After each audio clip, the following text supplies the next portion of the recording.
Bonjour, je suis Colette de Vegan Bio.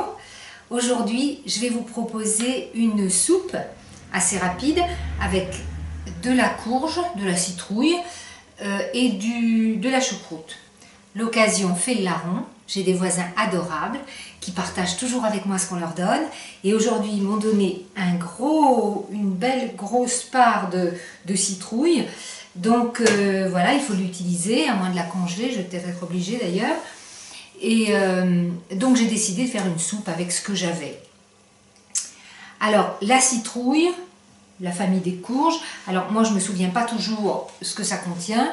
Je pars du principe que plus on mange varié de végétaux, plus on a de chances d'avoir tous les nutriments dont on a besoin pour bien fonctionner.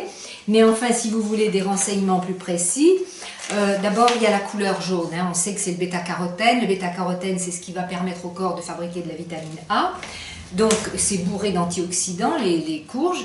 Alors vous avez donc les antioxydants, la bêta-carotène qui a un pouvoir antioxydant, ce qu'on appelle la lutéine et zéaxanthine qui sont très bonnes pour l'œil, la rétine de l'œil, la macula, qui protège d'un stress oxydatif. Voilà, et on pense même que c'est pour les personnes diabétiques le jus de courge. Alors d'une variété particulière, la courge de Siam aurait un effet hypoglycémiant.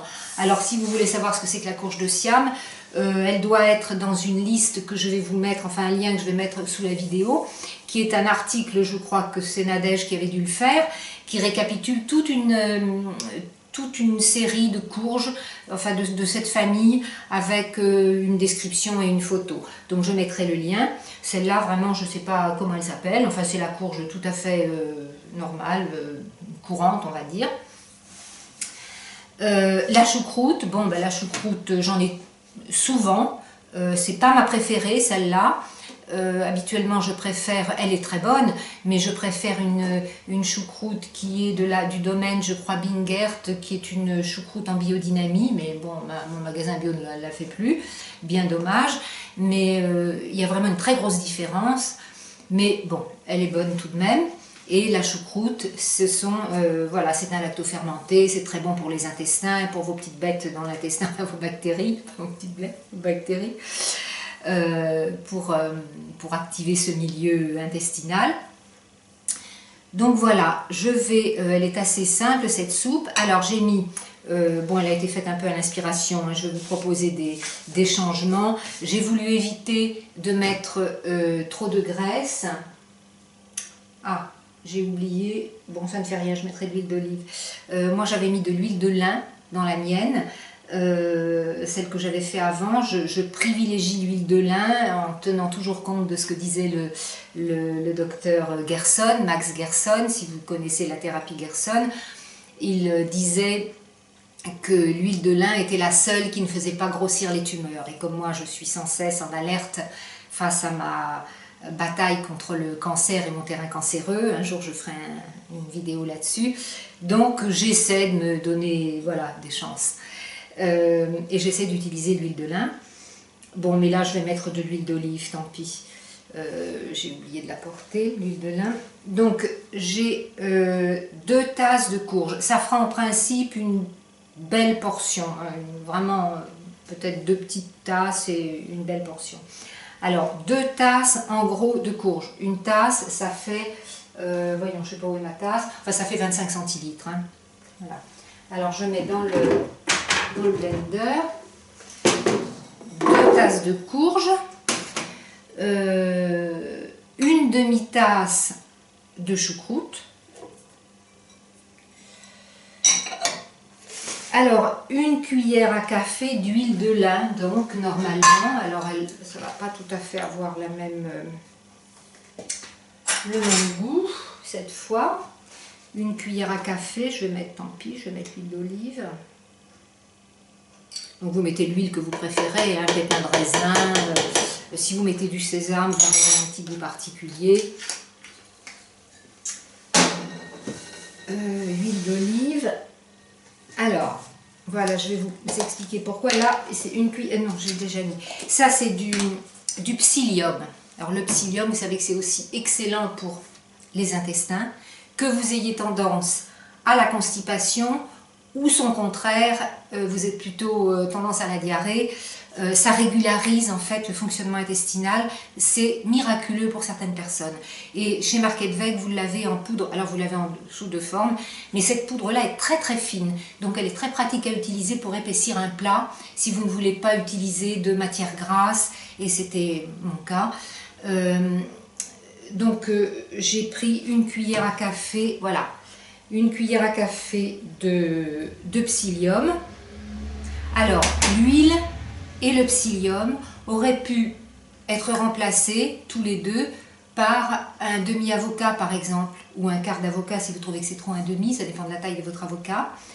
Ou qu'est-ce que vous auriez pu le remplacer par aussi de la purée d'oléagineux, purée d'amandes, la purée que vous aimez, purée de noix de cajou. Bon, j'ai préféré cette solution du psyllium avec un petit peu d'huile. Par goût, j'aurais préféré l'avocat, qui est très crémeux, enfin j'adore et c'est une excellente graisse d'ailleurs, donc vous auriez pu mettre de l'avocat, d'ailleurs vous pouvez changer la recette à chaque fois. Là j'ai un quart de cuillère à café de curcuma, ça parfume bien, donc la curcumine, hein, anti-inflammatoire, le cumin, délicieux parfum, enfin pour ceux qui aiment, il y en a qui ne supportent pas, enfin qui le digèrent mal. Là, j'ai un quart de cuillère à café de sel. Mais là, le sel, vraiment, vous faites selon votre goût pour le sel. Certaines personnes peuvent peut-être même s'en passer, en mettant des algues à la place. Et là, j'ai environ 2 cuillères à soupe d'oignons, grossièrement hachés. Voilà. Et je crois que c'est tout. Voilà. Et je vais ajouter une tasse d'eau, environ une tasse. Voilà. Et maintenant, il ne reste plus qu'à mixer.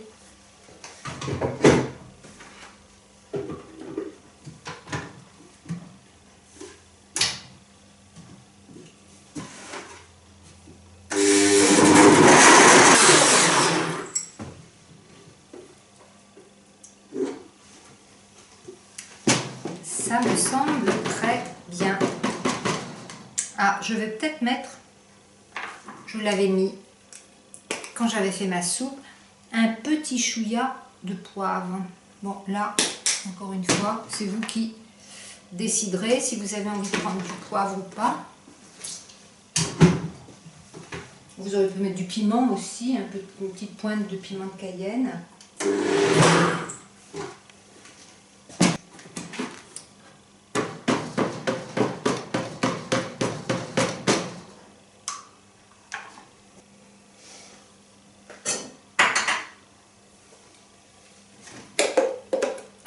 Donc voilà, je vais goûter quand même.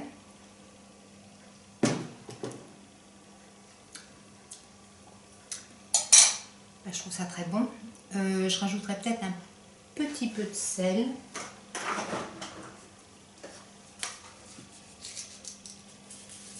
Alors là aussi, vous voyez, hein, vous ajustez après les assaisonnements à votre palais. On est tous différents. Certaines saveurs nous conviennent mieux que d'autres. Alors après, vous pouvez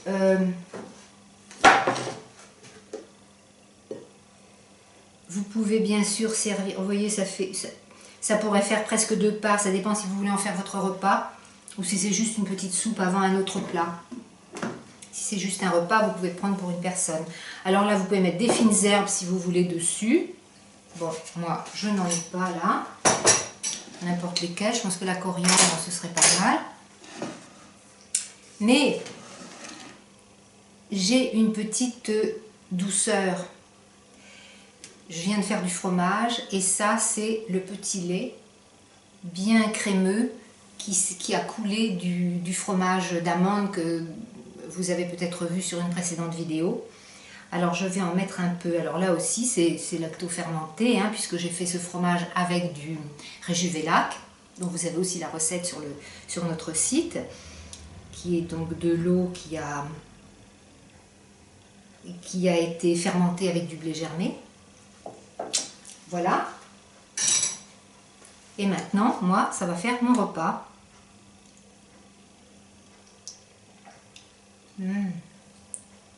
Je suis vraiment gourmande. Bon appétit et à la prochaine recette.